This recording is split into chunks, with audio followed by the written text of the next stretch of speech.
It is with extreme humility that I introduce you to Professor Claude Clegg III, who holds the Lyle V. Jones Distinguished Professorship in the Department of African America, and Diaspora Studies, and the Department of History at the University of North Carolina, Chapel Hill.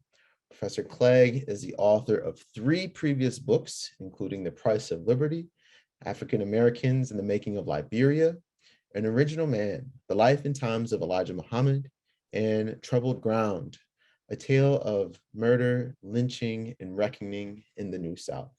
Professor Clegg, we're so excited to have you. Welcome. Hi, thank you. I'm glad to be here. All right, let us get started. In typical fashion, one of the things that I just want to introduce before we go ahead and get started is a little bit of context of the book. The book that I have here that might not show up on, here we go. It's thick. It's such a really great compilation, I think, of the years leading up to Obama's presidency, and even thinking about the years after. And so the book, just to give a little bit of context, you situate former President Obama and his dynamic, inspirational, yet contentious political context. One of the things that there's actually many things that you seek to do here, but you talk about what made the Obama White House possible. You talk about the complexities and the contradictions that exist in the context of this expansive Black community that is not a monolith at all by any means.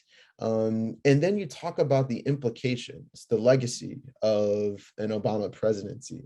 But there is a particular focus on what this work means for African Americans, folks in the Black community, who you name duly as his strongest supporters and also his strongest critics, right? And so those are a lot of the things that we're going to talk about. But before we get it, before we begin, I want to introduce the student question. And we do have a competition where students are asked to submit questions. And this question, which I'm going to read, is from Abriel Scott, an 11th grader from Maynard Evans High School in Florida. And the question is, becoming the first Black president of the United States, Barack Obama filled many Americans with a sense of pride and progress. But for others, he felt his presence in the White House had triggered a sense that the natural order has been disrupted.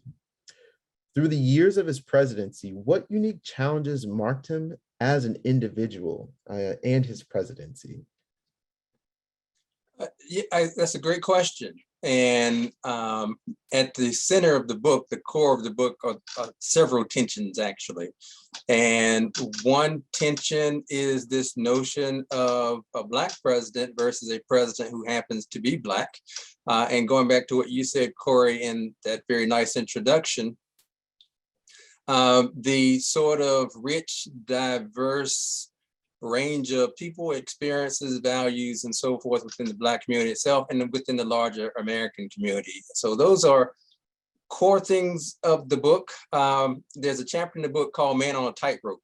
And it's not just that chapter, but there's, again, a through line of the book is that Obama is more or less walking a tightrope between constituencies, between parties, between expectations, which were very high. And I think in hindsight, they were probably too high for any president coming into the office.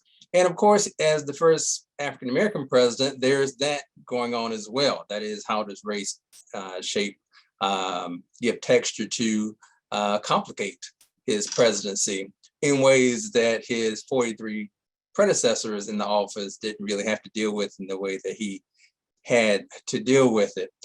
So the book tries to capture that. It tries to capture, one, I think, tremendous symbolism of a Black first family, which we'd never seen before. Many people didn't think it was possible until it actually happened. He was actually elected.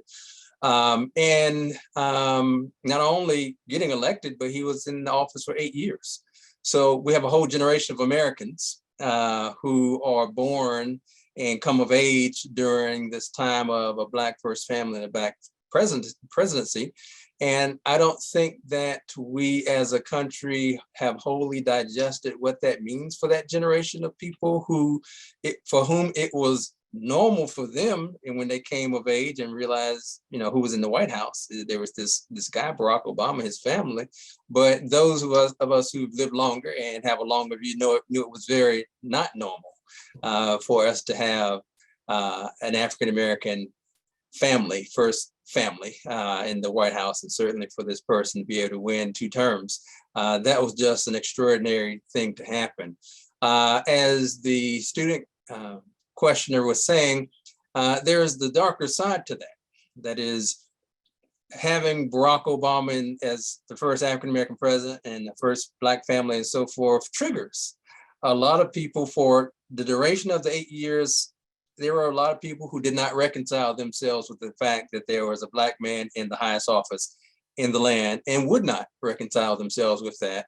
And of course, that makes possible his most unlikely of successors to succeed him as president in 2016. So I think the Obama presidency makes a lot of Americans think positively about the possibilities of race in this country, but at the same time, it confirms, and certainly with the election of Donald Trump in 2016, it confirms that there was a massive backlash against not only the idea of Barack Obama and an African-American man in the White House, but also the demographic change that's going on in this country. So there's a backlash, and again, Trump becomes the vessel of that backlash. Yes, no, thank you for that, Professor. You hit on so many questions that I actually have, and really excited to explore. One of the questions that you partially answered was why this particular project, right? And so you did allude to the fact that this gives us an opportunity to really process those 8 years of an Obama presidency. Something that I think about as an educator, especially one who had to actively shift the way that we discussed and understood U.S. history in the years following the Obama presidency. What young folks took away from, those 8, I started teaching in 2010. So we had 6 years, really of students that came, of age in that. And then again, in the subsequent years, students that had to deal with the shift, right? And I think all of these dynamics, you name. So as you begin to synthesize all of this work and research, because I said this book is about 600 pages, and even you have about 110 pages of references and bibliographies that you have. What was it like to undertake this project, right?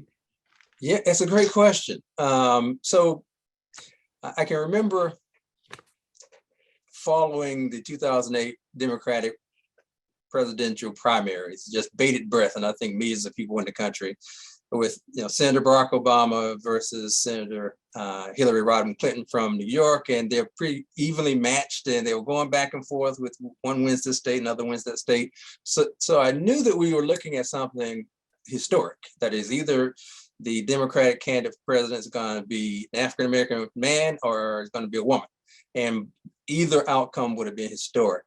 And at that moment, and especially when Obama wins the presidency in 2008, I wanted to write this story. Of course, I'm a historian, so I'm used to, as you're alluding to, Corey, we're used to seeing or looking at our subject in the rearview mirror, not through the windshield. That is, we look at things that the dust has settled on, and we have some distance and time from. And we have hindsight. So the great challenge of this book was that, I knew I was looking at something historic and wanted to write about this presidency. But one, there was no archive. I had to build my own archive. So I've been collecting things since 2008 government records and speeches and memoirs and newspaper articles and YouTube clips. So I was in a position of having to build a historical archive. And also I was watching this thing happen, this presidency happen, and did not have historical hindsight on it. Historians' trade, our stock in trade, is reading the past with the hindsight of the present. I didn't have that hindsight. I was, again, knew we were looking at something historic, but at the same time, we were just doing that. We were looking at this presidency unfold day after day, month after month, and without the hindsight of the past, since it was not passed yet. So that was I think, the challenge of the book, that is building an archive and hoping that you're going to get it right for future people who are going to read the book, and people are not going to come back in 50 years and say, oh, he missed this, and this, or this was the big takeaway from the Obama presidency, not this. So that compelled me more or less to have a very expansive archive of things that I had collected, and to keep building that archive over the course of that presidency, and to think hard about the takeaways and what sort of trend lines that we're going, the fact pattern of the presidency as well.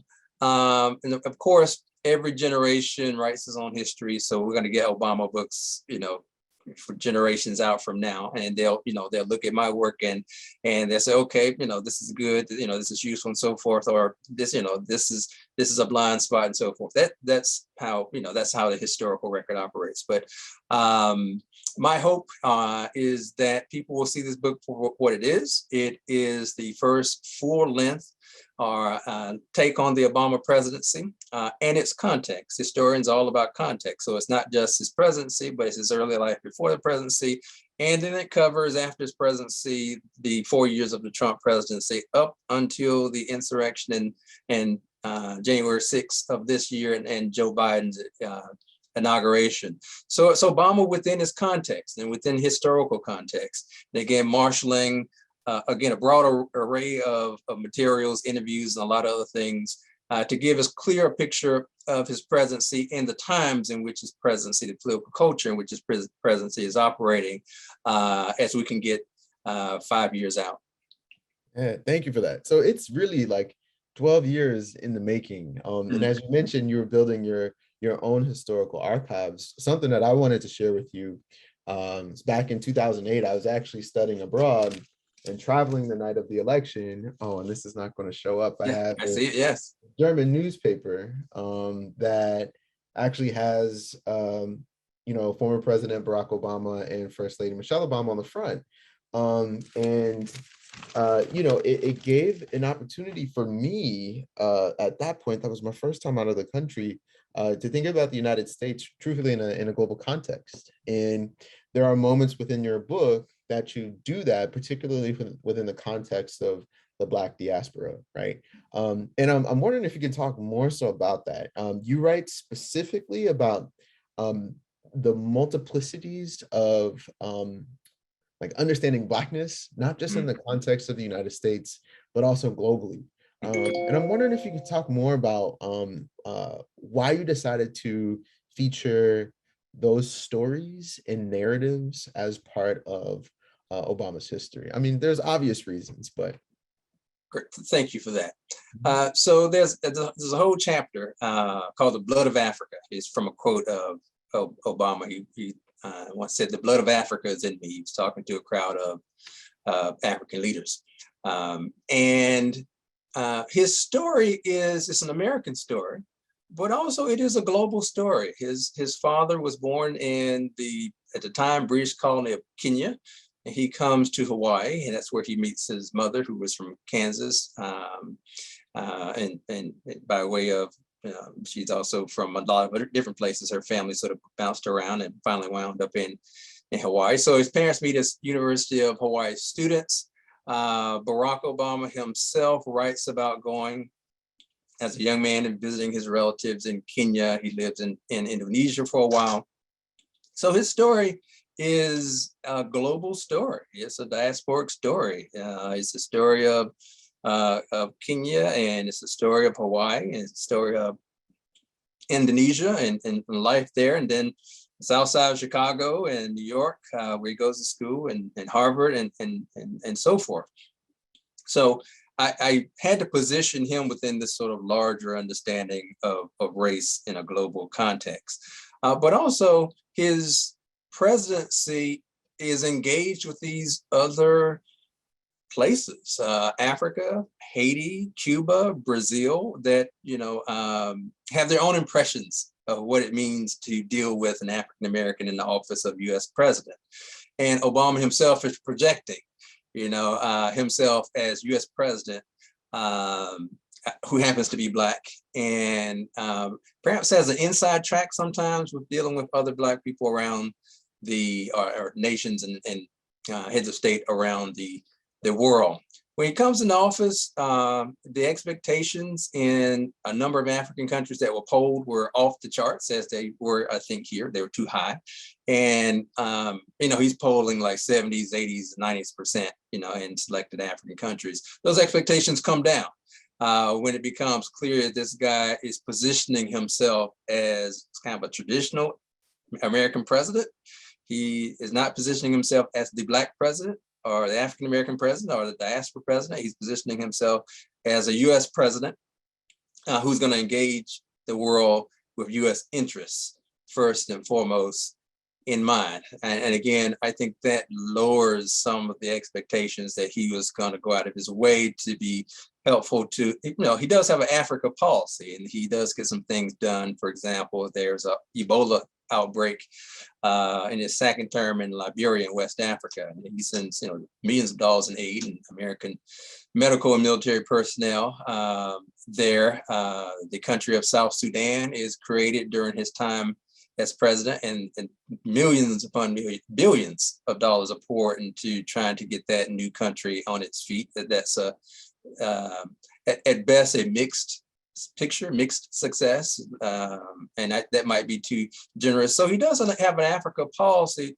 but it's not the sort of robust engagement that some thought he had because he was of African descent.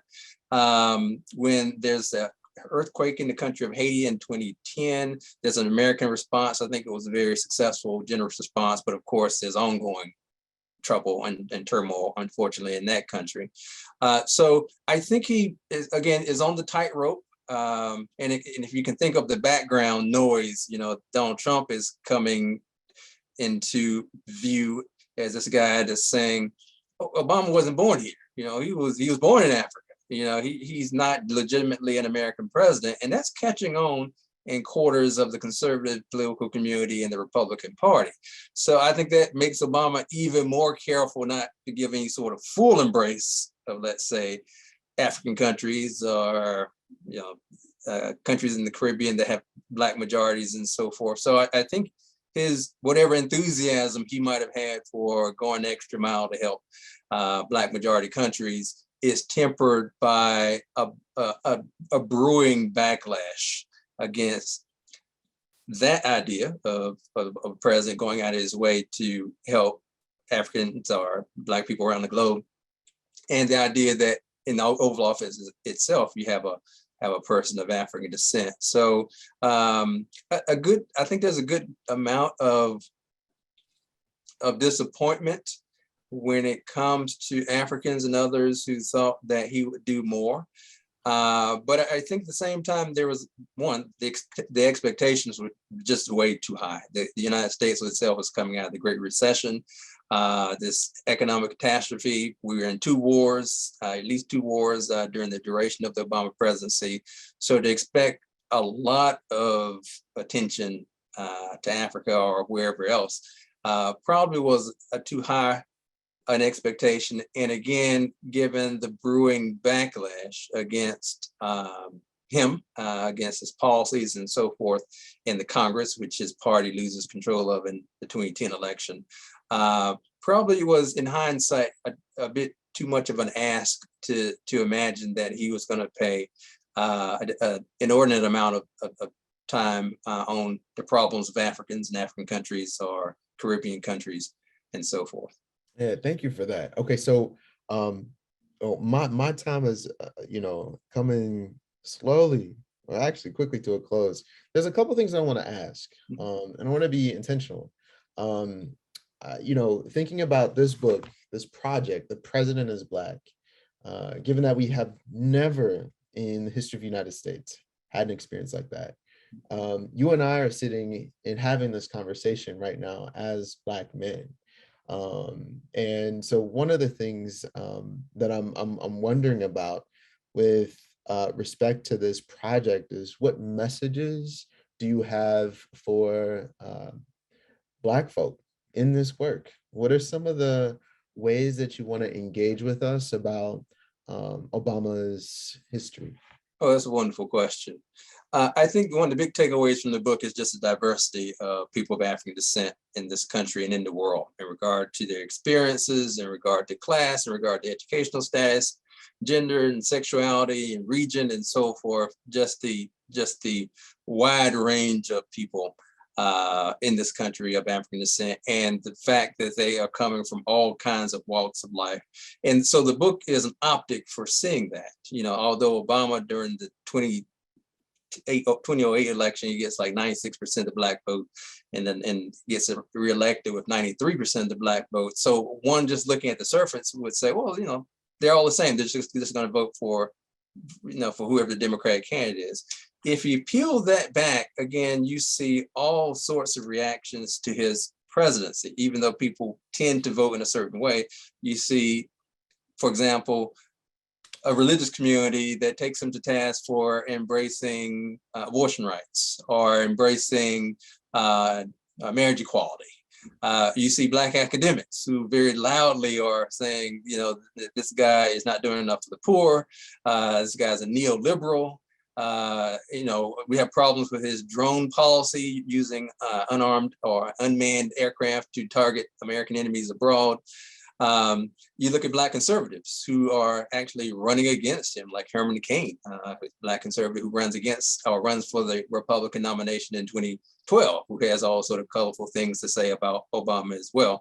So again, the sort of diversity of the Black community during this time period, the diversity of their experience going through the Great Depression, and their expectations of Obama and their evaluations of his presidency as well. I think Obama himself is a lens for all the different ways to be Black in this country and within African-American or Black experience.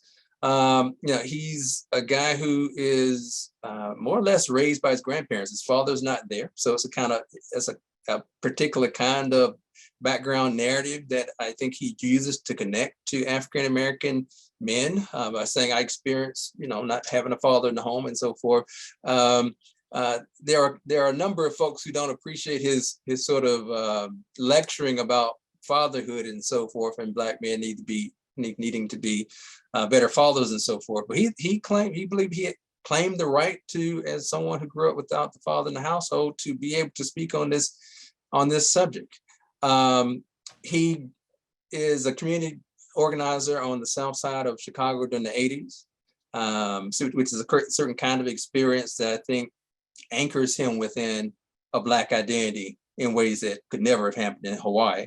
But then he goes off to these Ivy League schools. His undergrad degree is from Columbia. His JD degree, the law degree, is from Harvard. So that's a different sort of rarefied elite Black experience that he has. And then he comes back to Chicago. He meets and marries Michelle Robinson, and they have a family, which he had never been really a part of, a nuclear family in that way. And I think that anchors him in a Black household, but also in Chicago, in a Black community in Chicago. And then he runs for high office, which is another kind of experience that is a rarefied strata for any Black person to be in, that is running for the highest office in the land. And for him to have won, he's the only person. So we can't, although I think he opens the door and opens the possibilities for other Black politicians, we still can't say that anybody who's Black can be president. No, this guy went to Columbia, he went to Harvard, he was a state senator from Illinois, then it's a US senator. So he had to go through certain gates. He had to go through the ranks in certain ways that just don't make him just a guy, black guy off the street. He got to be president. So I think his life is a frame for seeing different kinds of black experience, whether it's his sort of unique black experience in Hawaii or on the south side of Chicago, or in Ivy League schools, and then back to Chicago and Illinois politics. And it widens the angle, I think, of what African American and black experience can be in this country. His experience. Thank you. That was great, because I think you named the many ways that Blackness manifests itself, or the many ways that Blackness shows up, the multiplicities of our identities, especially in ways where I think we are sometimes talked about as a monolith, which just isn't true, right? And so one of the things that you talked about was him marrying Michelle Obama. And at that point, Michelle Robinson, and the way that he stepped into a new type of partnership, family structure. And in your book, you have a whole chapter on Michelle Obama. I think it's called Renaissance Woman. And I'm curious to know like why you put a chapter in here about Michelle Obama and what her role has been. One of the things that I've loved listening to as I listened to Becoming, her autobiography, and I got to see a different dynamic than what Barack Obama had asserted. And I want to know what contributions to the conversation that chapter has. I mean, one of the things too that I was interested about, it's like one of the shortest chapters as well. And so like, how can we think about the role that Michelle Obama had in his presidency and in gender affairs? Thank you for that. Yeah, she has her own chapter, and at the same time, she's kind of threaded through the book as well. She's one of the major characters there. I think, well, the partnership, I think you put it the right way. The partnership that they create as a couple is interesting from the very beginning. They are both Harvard Law School graduates. I think she was a year or so ahead of him. She is every bit as educated as he is. She went to Princeton and then to Harvard and got a JD degree. And she was really the big star of the family in regard to professional achievement at first. She got jobs at the University of Chicago. She's an associate dean and so forth. She was the big breadwinner. And then this guy says, I want to run for office. And she never liked politics. She hated fundraising even more. But again, they had a partnership such that she was willing to get behind his aspirations to run for office. I think she grounds him, and I think the girls, Malia and Sasha, their children, ground him in a sort of family life that he had previously not experienced. He's raised mostly by his maternal grandparents in Hawaii. So as far as being part of a unit in that fashion, they ground him in that way. I think that also a Black identity as father, as husband, as provider, as professional, comes out of that experience with being married to Michelle Obama and raising those children in Chicago, and which has a very sizable and vibrant Black community. So in that way, she makes him over from this guy who is sort of new to the mainland and has this sort of exotic Hawaiian, Kenyan, Kansas background, and then goes off to the Ivy League. She remakes him over, and I think he's part of this remaking. He's self-fashioning himself as African-American with connections, ties to a Black community in Chicago that includes his wife and his family, a church when he goes to Jeremiah Wright's church, which he's a longtime member of until sort of goes sideways during the 2008 election campaign. But she's crucial in regard to, I think, helping him refine an identity as African-American. African-American partner, as African-American father, member of this community in Chicago, church community, spiritual community, and so forth. I think that she also remains a really excellent partner of his political partner throughout the time that he's in politics. Early on, she's the person who's keeping the girls and more or less raising them almost on her own as he's making trips to the State House in Springfield, Illinois, during his time as a state senator. And then he goes off to Washington, D.C. As a U.S. senator after he gets elected in 2004.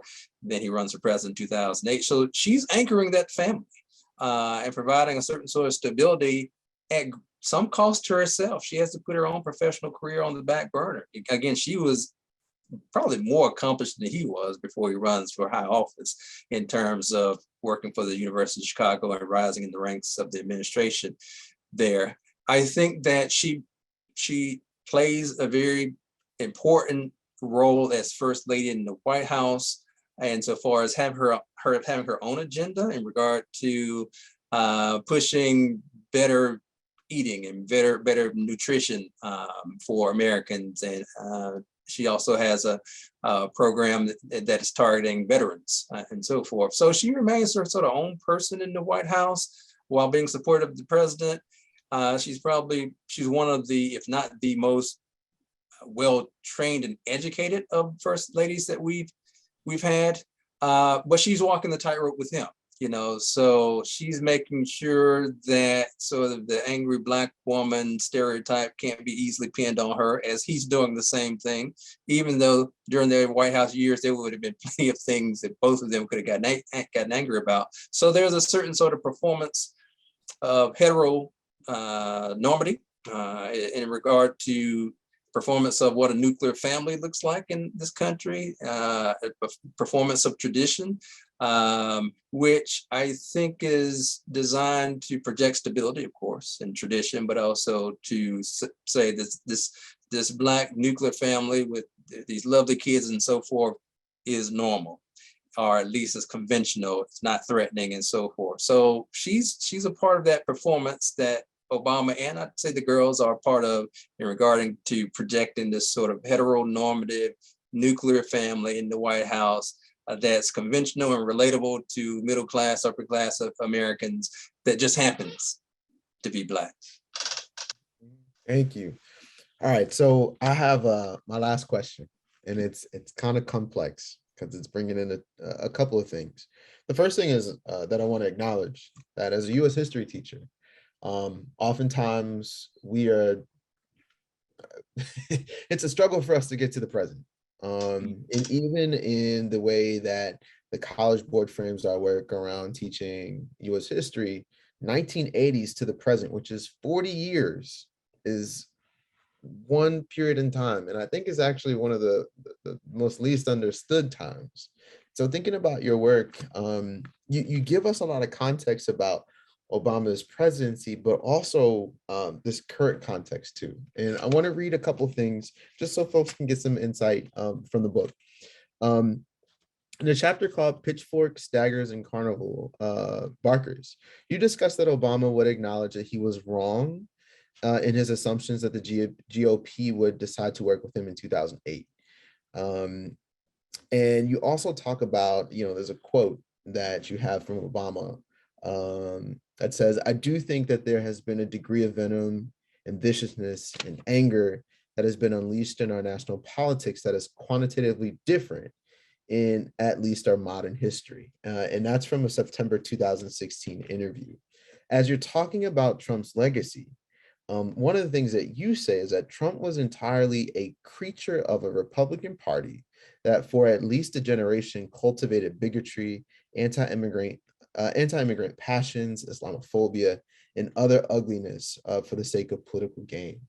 I'm wondering if you can talk more about what you want or how you want to engage us in conversations about the post-Obama realm. What does this Trump presidency mean? How are we going to be dealing with the implications moving forward?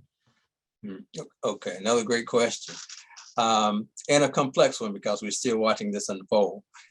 So Trump positions himself, runs as the self-conscious, explicit anti-Obama. So much when he comes into office, he tries to overturn a number of things Obama put in place in regard to immigration, in regard to the Paris Climate Accord, in regard to a pact with the country of Iran not to develop a nuclear weapon, even the plan for the Treasury Department under Obama to have Harriet Tubman placed on the $20 bill. When Trump comes into office, he says, "Oh no, we don't need this great abolitionist civil rights warrior to be on the $20 bill." So anything Obama was about, it must be wrong in regard to Trump, and an effort, no matter how petty, to overturn it. And it was things big and small, whether it's the $20 bill, whether it's saying, falsely that Trump's inauguration crowd was bigger than anybody's and certainly bigger than Obama's, and Obama had tapped his tower, Trump Tower in New York, which his own FBI, Trump's own FBI, said was a falsehood. But again, the big thing is that Trump is positioning himself as the explicit white racial backlash against Obama. And that means overturning much of what Obama was saying and appealing, I would say, to the baser instincts of the American electorate. If Trump has a genius about him, I think that he is able to read the tea leaves and to know that about almost half of the American population was open to what Trump was peddling, or what he was saying, and that they wanted unfiltered. That is, for generations, the Republican Party had been dog whistling in regard to race on issues of affirmative action or busing or urban communities or welfare queens and so forth. So that was already in the atmosphere for decades before Trump showed up on the scene. Trump gave people the pure distillation of it. He gave it to them unfiltered and in a language that it was easy for anybody to understand. So the Republican Party had been trending against immigration reform for at least a decade. Trump just boiled it down and said, we're going to build a wall. And our wall is to keep Mexicans out, and the Mexicans are going to pay for the wall. We're going to have a Muslim ban, and it's going to keep Muslims from these foreign countries from coming into this country because they're all terrorists and so forth. So he just said what maybe some people were saying at their dinner tables quietly.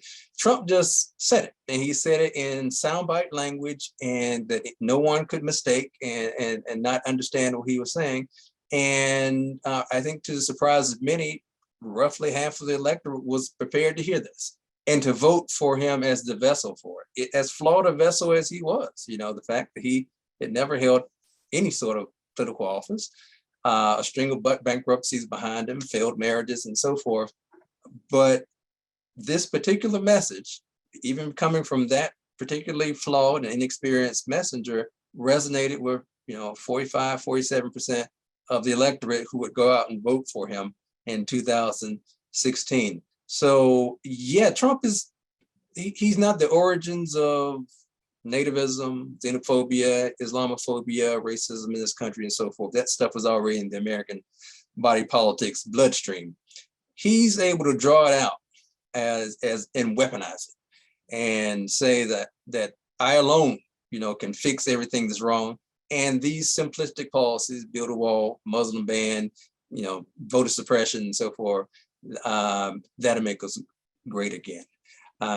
Where we go from that, from there, we'll see. I'm concerned about my country in terms of the divisions that we see and the surprisingly high number of politicians who are willing to exploit those divisions for political gain. Bad divisions. So I'm hopeful that over the next decade or so, some of these divisions can be healed, or there's a more sane class of politicians, especially on the right, comes to the fore and is willing to put country over party and country over political expediency and country over their political careers, and say, hey, it's bad to damage American institutions. It's bad to cast aspersion on our elections and say they're fraudulent. It's bad to do this damage. because, if you do enough damage to any system of government, you will destroy it. And almost without fail, some guy stands up and says, hey, I alone can fix this. Trust me. So there's an authoritarian strand in American politics that's really come to the fore via Trump. And my fear is that if we keep, these kind of divisions in place, if we have people who are going to try to overturn elections, legitimate elections, keep other people from voting with all kinds of voting suppression measures, eventually people stop believing in the system. And I don't know what's next. I don't know what's after American democracy, post-democracy in America, what that looks like. But I think Trump has helped to pave the way for it being conceivable that can happen here in this country. That is, democracy, as fragile as it is, could actually fold on itself. Yeah, that's a really powerful way to end, my portion. And I'm going to turn it over to Nat, who's going to draw out some questions that came in from the audience. Yeah, so we've got so many questions, so many great questions. So apologies in advance if we don't get around to yours. I'll try and group some together. The first question comes from Christopher in Bath in the United Kingdom, who asks, to what extent does your account of the first term of the Obama presidency diverge from that put forward by Obama in the first volume of his presidential memoirs? Yes, his memoir came out right after the 2020 presidential election in November. And it's a telling of his story up to 2011. So he doesn't cover but the first 2 years of his presidency. So I assume we're going to expect at least a book or two more in terms of his political memoir. So that's the big thing, that I'm covering the entire presidency. He covers up through the raid in Pakistan that kills Osama bin Laden in the spring of 2011. Of course, his political memoir is, of course, a memoir. It's his story. It's his telling of the event. And he's a good writer. I don't think this is his best book. The latest one, Promised Land. I think his first book, Dreams from My Father, was his best book before he became a politician. I think he talked more candidly about the country and about race and about solutions and so forth. So the most current book of President Obama, A Promised Land, is a politician's book. It gives us the blow-by-blow on policy. It gives us the blow-by-blow on what's going on in the bubble in the White House and in the federal government and so forth, and the sort of intrigues that are going on between public officials and between the parties and so forth. But of course, it's his own telling of his own story. So it's designed to a certain extent protect his presidential legacy. It's designed not to do harm to Joe Biden, who was running for the highest office in the land, or Nancy Pelosi, or to his party more generally. So the biggest difference is that my book is a history book. It's a book that's looking at the presidency within a historical context, and it's fact-driven and based on the evidence that I have marshaled. His book is an autobiography. His book is a political memoir that he's telling his story himself as a politician, and primarily in ways that I think give us a really deep dive into his experience, but ways that are designed to guard his legacy as president and to guard his party and his political allies. That's expected, I think, for people. People don't tend to incriminate themselves when they're telling their own story. So I think that those are the biggest differences. My book, again, covers the entire presidency up through the Trump presidency up through early this year. He's just dealing with the first 2 years of his presidency. And again, it's political memoir. It's designed to tell that particular politician's view of what's going on, usually without doing any damage to the brand, his brand as ex-president or his brand as a member of the Democratic Party. Great. And to sort of build on that, we had loads of questions from your audience about your research methodology, your use of sources. I'll read one. Worley asks that as the presidency was unfolding in front of you, you mentioned having to build your own archive. While doing this, what sources did you rely on the most for writing your book? And linked with that, Ashanti asks, What information do you have in this book about Obama that you might not be able to find anywhere else? Okay, two great questions. I'll start with the first one in regard to the source. It's a wide-ranging source base that I think to some extent is made possible by the digital world that we live in. And the accessibility of sources. If you have an internet connection, you can see the majority of the sources I have seen. There's some things you wouldn't be able to see. You'd actually have to go and interview the people I interviewed, that sort of thing. But in regard to government records, in regard to the Obama White House archives, which was digitized, in regard to print journalism, and that's one of the biggest sources, the fact that the print media, there's so much of it, whether it's CNN, whether it's New York Times, Washington Post, Politico, Wall Street Journal, all these journalistic outlets follow the Obama presidency every hour of it. And again, it's a very rich source, the journalistic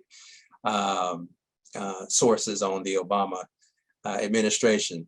Also, I interviewed people. I interviewed dozens of people in the administration, people witnessing the administration, clergy, academics, civil rights leaders who met with Obama and so forth. So that you wouldn't be able to find that online, since those are interviews that I have individuals.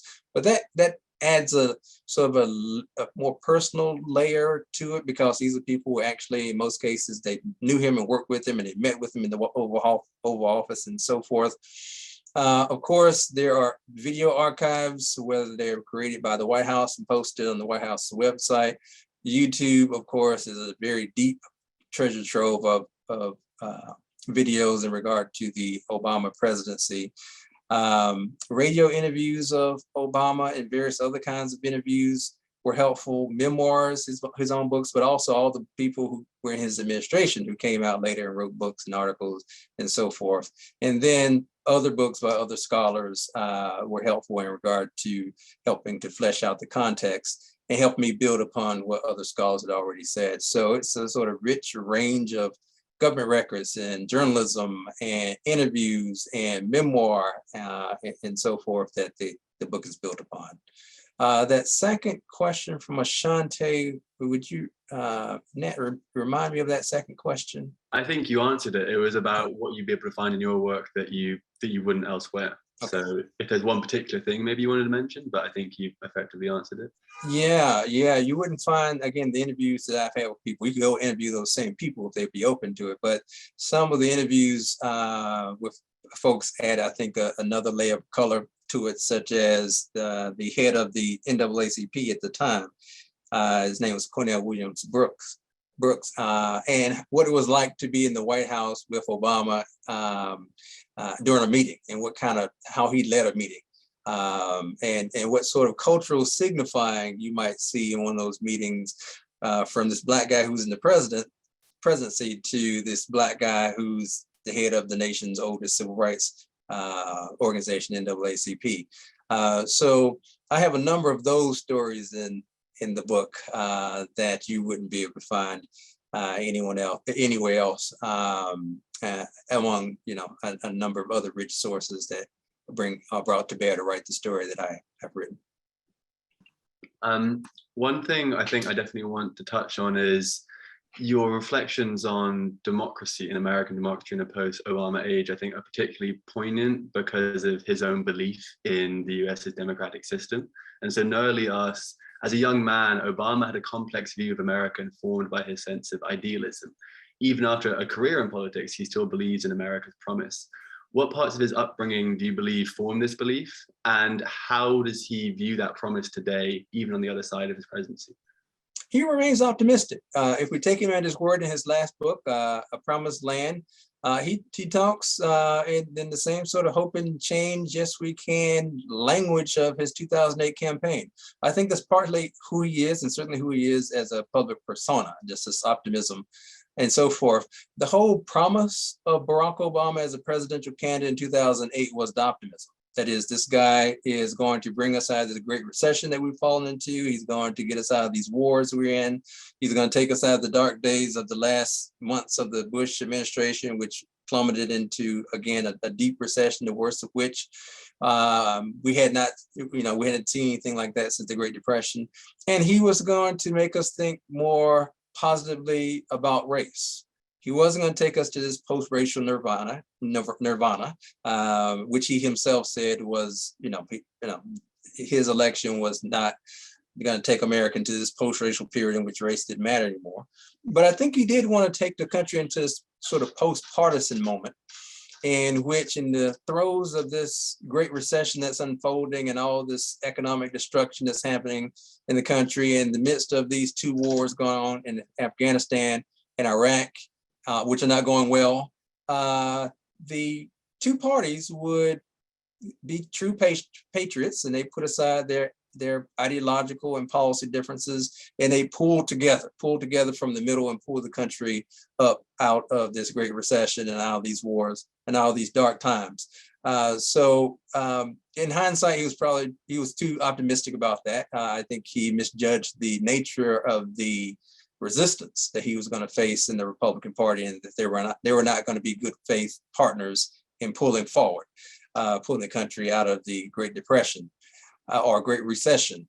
But his optimism stayed there, and I think it needed to. As the President of the United States, people look to you for leadership, and I think people want their presidents to be the #1 cheerleaders for the country. They don't want doom and gloom. They want optimism.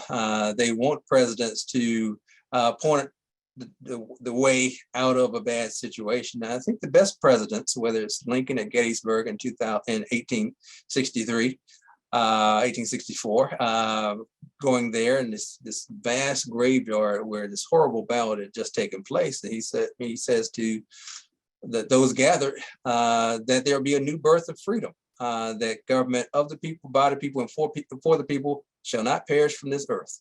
It was the right thing at that moment. And when FDR says in the midst of the Great Depression that we have nothing to fear but fear itself, and Reagan, his city on the hill imagery in the middle of the Cold War, that America was a special thing. So I think Obama understands that people look to the US presidency for signals of the possibility, the great possibilities of America, even in bad times. And that even in his post-presidencies, he takes the presidency of Donald Trump as a cautionary tale. He thinks it's trouble for American democracy.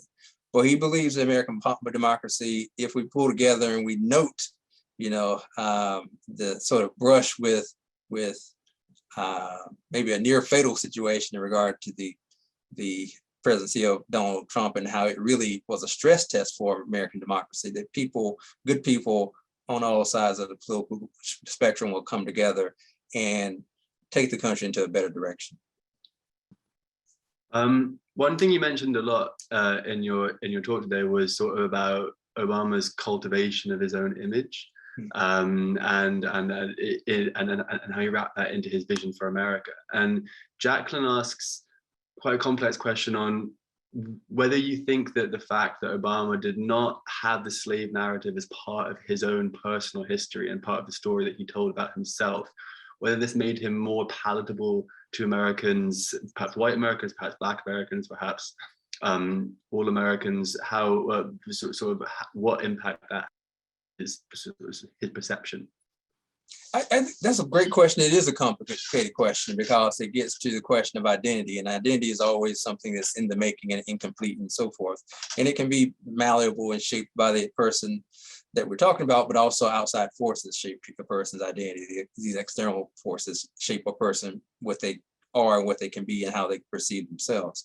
I think that Obama, his presidency is possible partly because he is a different kind of politician, African-American politician. Not only does he not have this lineage that goes back into American slavery, but just goes back into, let's say, the civil rights period of the 1950s and 1960s. His father is from Kenya, meets his mother in Hawaii. His father migrates to this country in the 60s in the midst of the civil rights movement, but not to become involved in civil rights activism, but it's to go to Harvard. And his father's tale is an immigrant's tale. It's not the tale of somebody with long roots in the American South or going back to American slavery and so forth. And Obama, as he says himself, he has to sort of come to an African-American identity in sort of roundabout way. He has to purposefully steep himself in the community of the South Side of Chicago and become involved in community organizing, and sort of become adopted into a Black community and on the mainland that his father had never known. He'd never been, part of a Black community outside of his native Kenya. So Obama is sort of self-creating himself as an African-American linked to an African-American experience, both an African-American experience that has long roots in this country, but also a new kind of African-American experience that's based on immigrant ancestors, his father in particular. I think that makes him palatable to some people in ways that he may not have been as palatable to if he'd been, Barry Obama, raised in Georgia or Mississippi and so forth. Also, I think the issue of color is there. This is a biracial man, has a certain sort of appearance and phenotype, has this exotic background story from Hawaii and his parents meeting there, and goes to Ivy League schools and so forth. So I think that's also working. That is, and when we think about race, we do have to think about color as well. Obama identifies himself as a Black man or a mixed race man of African ancestry and so forth. He has embraced an African-American identity. But at the same time, the question would be, if he was a conspicuously dark-skinned Black man from Georgia, does he rise so quickly through the ranks of the American class system, the American politics? Is he so attractive to white voters in 2008 without this sort of exotic, mixed race, gray zone area of racial identity, as opposed to being sort of dyed-in-the-wool African-American, long roots in Southern soil, tracing that ancestry back to Africa or back to slavery and so forth?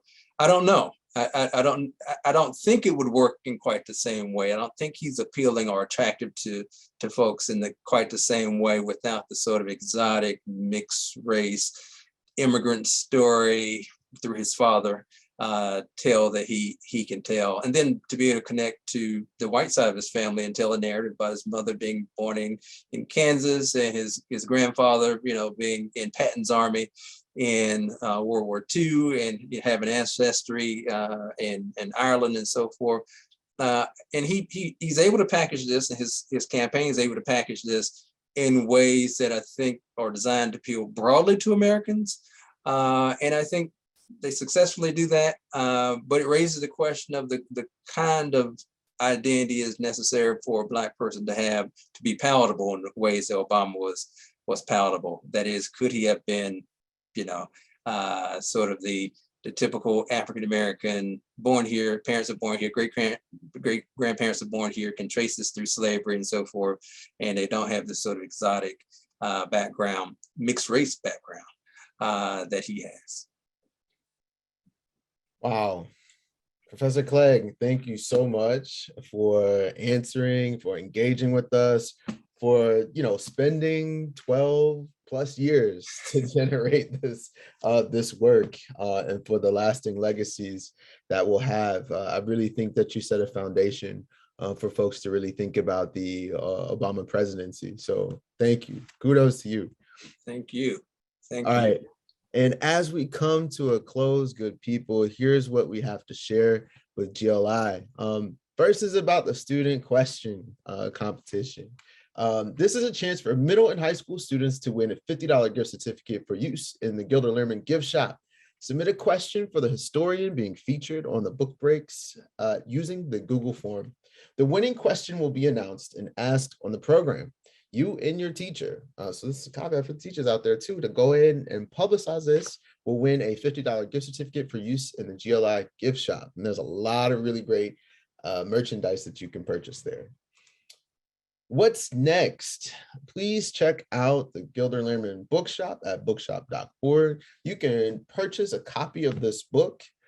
The Affiliate Commission will receive supports our programming here, which is always really helpful and generous to us as we continue to provide comprehensive resources to history teachers and students. Our next book breaks is a week from now on Sunday, November 28th at 2 p.m.